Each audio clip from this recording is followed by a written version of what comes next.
Halo bosku, kalian apa kabar nih hari ini? Kita jumpa lagi di sini dengan handphone baru lagi teman-teman. Ini adalah Samsung Galaxy A21s teman-teman.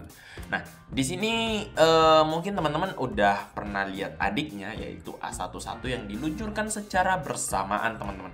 Dan hari ini kita akan unboxing kakaknya yang harganya tuh bentar. Sebelum saya bahas harga, saya perlu kasih tahu dulu kalau A21s ini punya dua varian, yaitu RAM 3GB dengan ROM 32GB dan juga RAM 6GB dengan memori internal atau ROM 64GB. Dan harganya tuh beda juga teman-teman. Untuk RAM 3GB harga resminya tuh 2,8 juta dan untuk RAM 6GB harga resminya 3,4 juta.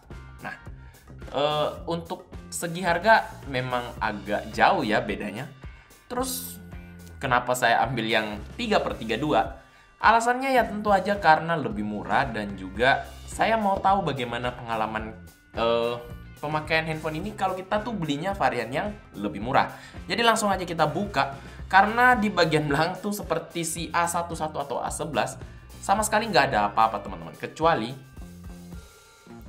printed with soy ink dan juga itu QR code yang nggak tahu menuju kemana. Selain itu, di sini udah ditulisin 3/32 warna hitam.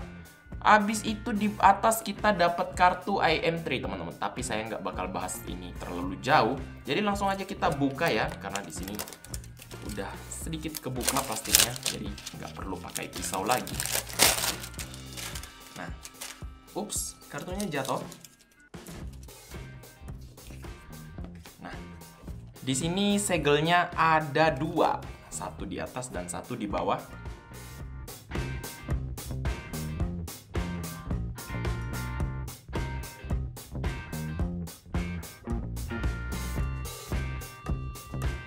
Oke, jadi punya baju kayak gini dan kita tuh langsung ketemu sama apa nih? Kita langsung ketemu sama sebentar. Dibukanya dari bawah. Kartu garansi sama panduan singkat teman-teman. Oke, selain itu nggak ada lagi. Habis itu ada email, ada handphonenya dengan beberapa nilai jual utama seperti misalnya Infinity O display, quadruple kamera atau 4 kamera, dan fingerprint sensor yang berada di bagian belakang. Nah, jadi ini kita langsung buka dulu aja sebelum kita pindah ke boxnya kembali. Saya bukanya dari sini aja.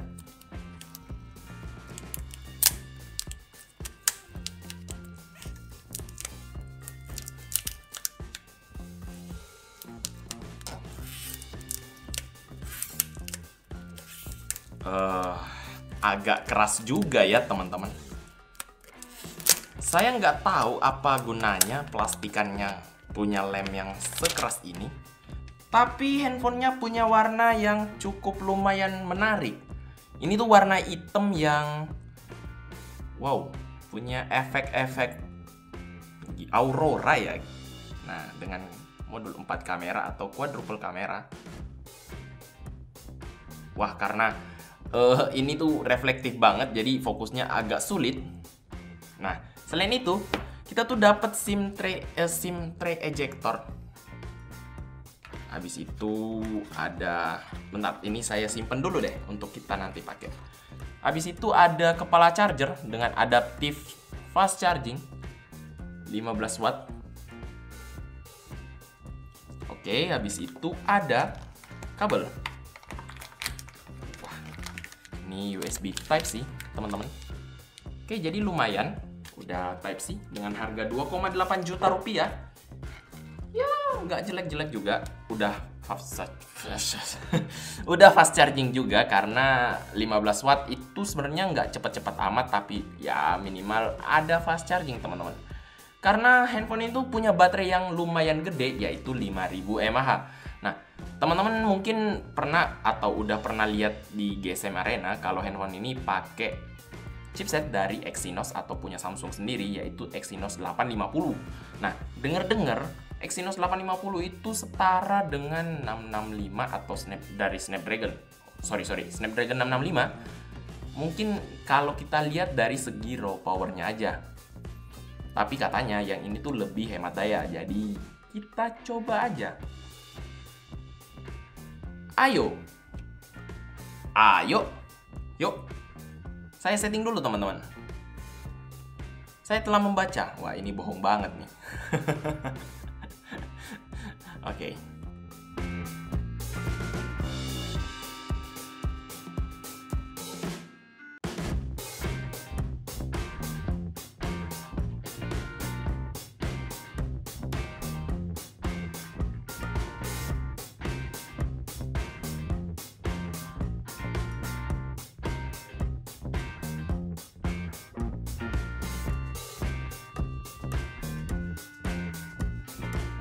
Oke teman-teman, jadi kita udah masuk ke menu utama. Nah, di sini kecerahannya tuh bisa tinggi banget teman-teman. Saya tuh sampai kaget karena seperti si A11 yang kemarin kita bahas juga, kecerahan handphonenya tuh bisa sampai terang banget.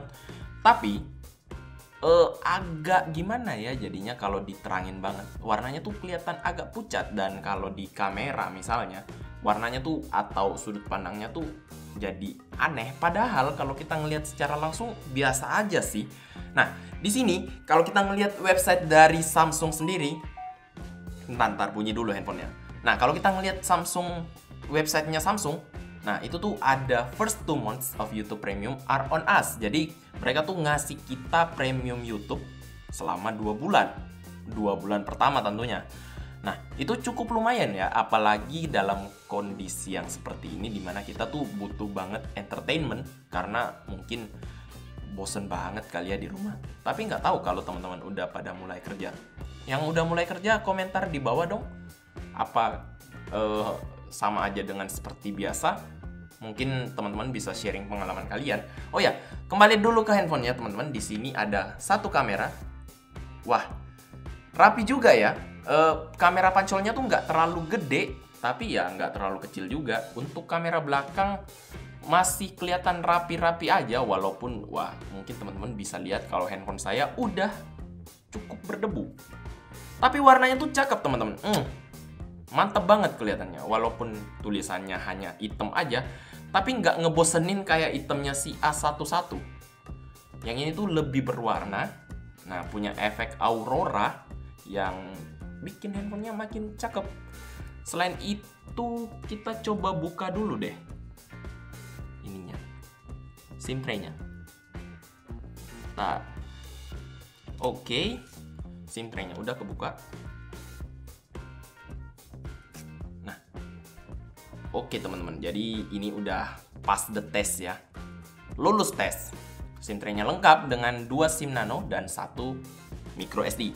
Selain itu di bagian bawah ada slot Type-C dan juga jack audio. Ada speaker grill, di bagian kanan ada tombol power dan volume. Oke, di bagian kiri SIM tray. Udah, di bagian atas cuman ada noise cancellation. Untuk sidik jarinya sendiri bekerja dengan cepat, teman-teman. Nah, oke, cepat dan akurat. Oh iya, perlu saya kasih tahu ya kalau handphone ini tuh ternyata sedikit ngotak, teman-teman.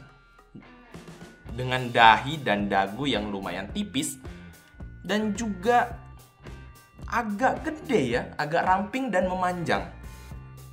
Ini sensasi yang agak beda sih menurut saya. Tapi coba deh kita ini kenapa gini ya? Ya udahlah.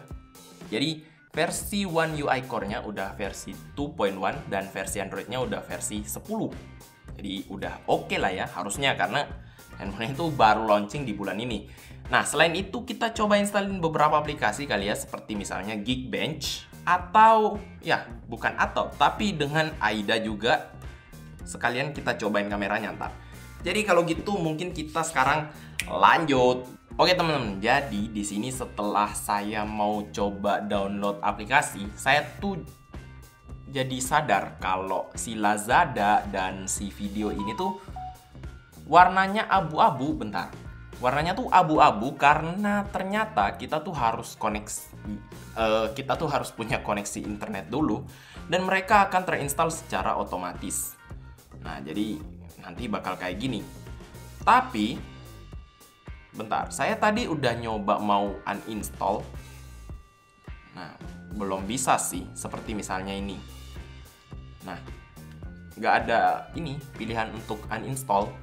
Mungkin coba kita install dulu aja. Habis itu setelah dia terinstall dengan baik, kita hapus saja dia. Oke teman-teman, jadi Lazada udah terinstall dan kita coba hapus instalasi. Oh, ternyata langsung bisa teman-teman. Sebentar. Jadi buat apa nih saya dipaksa nginstal kalau saya juga akhirnya uninstall? Ya, kalau misalnya saya butuh kan nggak perlu disuruh juga saya download, iya kan? Tapi ya udahlah, itu urusan mereka lah. Jadi kita langsung lanjut aja ke AIDA dan Geekbench ya. Oke deh teman-teman, jadi saya udah installin beberapa aplikasi dan tadi sebelum saya installin Geekbench dan juga AIDA, ternyata banyak aplikasi yang diminta untuk update terdahulu atau update dulu. Intinya, mungkin disinilah si paket bundling khusus dari IM3 yang jumlahnya 36 GB ini bisa berguna untuk kalian teman-teman. Karena ternyata tadi tuh cukup banyak dan kayaknya akan makan kuota juga deh.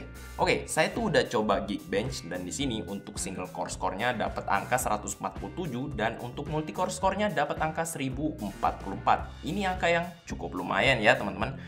Apalagi ini tuh di Exynos 850. Selain itu kita coba lihat AIDA. Nah, di sini saya udah buka tadi sih. Untuk prosesornya Exynos 850, RAM yang terinstall 3 GB dan juga memori internalnya 32 GB yang bisa kita pakai ada sekitar 22,52 GB. Nah, buat teman-teman yang merasa ini kurang dan mungkin seperti saya merasa ini tuh kurang, nah mungkin bisa nambahin microSD. Ya, itu mungkin jalan satu-satunya kalau misalnya kalian nggak ngambil varian 64 GB. Kalau kalian bisa, ya beli aja yang 64 GB. Apalagi RAM-nya juga gede kan. Oke, sekarang kita coba foto teman-teman. Di sini kita kedatangan Iron Man. Saya coba dulu foto yang biasa. Oke, habis itu white mode. White mode-nya cukup lumayan bagus. Nah, sekarang fokus live. Wah, terlalu terang. Oke, kita ambil yang biasa-biasa aja. Fokusnya nggak dapet teman-teman. Oke, dapat. Nah, jadi untuk komentar awal, kayaknya foto biasa sama fokus live sama aja deh. Mungkin objeknya harus agak lebih jauh dikit kali ya. Dan untuk hasil kameranya tuh masih oke teman-teman. Teman-teman bisa lihat Iron Man saya berdebu dan ternyata ketangkap sama kamera. Lumayan oke ya. Oke deh. Kayaknya sekian dulu aja unboxing kita kali ini. Kalau kalian mau nonton reviewnya atau mungkin berminat untuk beli barang ini, tunggu aja review dari saya dan langsung aja subscribe sekarang. Dan mungkin videonya sampai sini dulu aja kali ya. Kalau kalian suka dengan video ini, langsung aja hajar tombol like dan subscribe di bawah. Dan jangan lupa untuk share video ini ke semua sosmed teman-teman juga ya. Dan kalau kalian gak suka dengan video ini, ya kalian tahu lah harus ngapain. Kalau gitu, saya Felix undur diri. Kita ketemu lagi di video selanjutnya. Bye-bye!